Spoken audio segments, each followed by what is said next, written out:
Hey, what up, everybody? So coming to you today doing the recap from the DAZN card over the weekend that featured Ryan Garcia against Luke Campbell.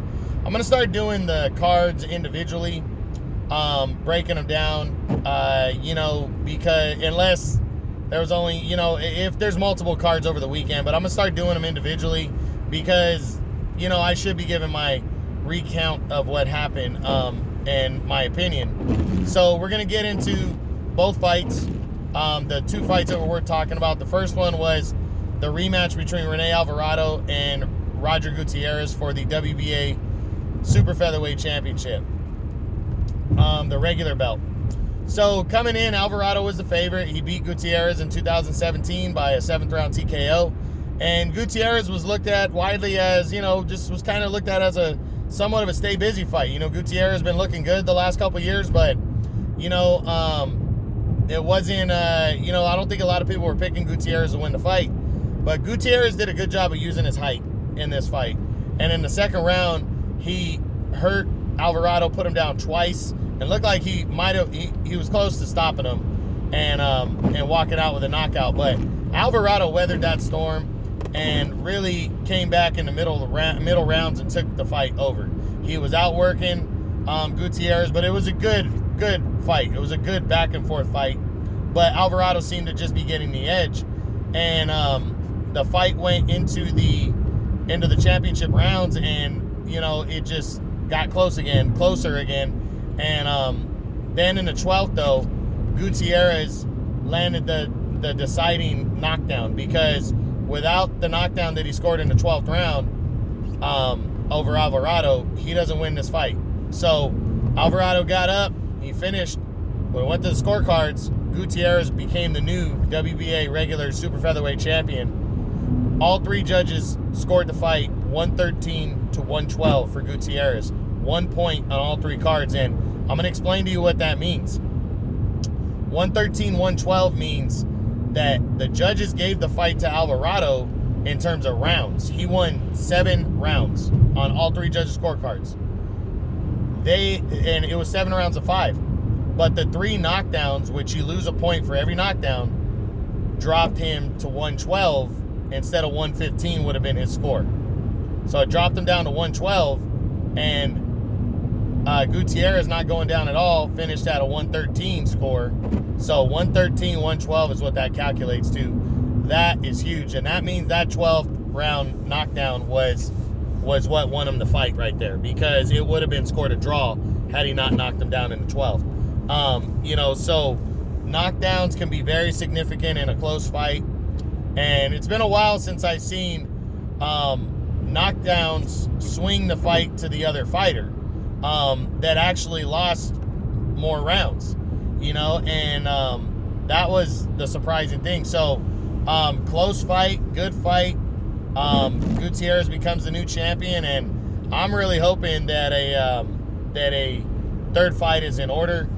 This was a very feel-good story for Gutierrez, though. He lost his mom in November to cancer, and this was just a very big feel-good story, and it was an impressive performance by Roger Gutierrez. So big-time win right there, and we'll see what happens, in the future. I'll discuss this fight in the what's next, because both fighters are probably going to still be in my top 10, but we'll see. We'll see what happens. I got to look at their resumes, reevaluate, and go from there. But when I do my what's next over the weekend, I will be most likely discuss these two and what they're doing going forward. Now on to the main event on the DAZN card. It was undefeated rising star at the lightweight division, 135, Ryan Garcia, taking on former 2-time world title challenger Luke Campbell, former 2012 Olympic gold medalist. This was a big fight right here. It was for the interim WBC lightweight title, with the winner to pretty much be in line for a Devin Haney mandatory title shot next. Ryan Garcia went in. A lot of people had my pick that he was going to break down Campbell and stop him. He was too young, too fast, too strong.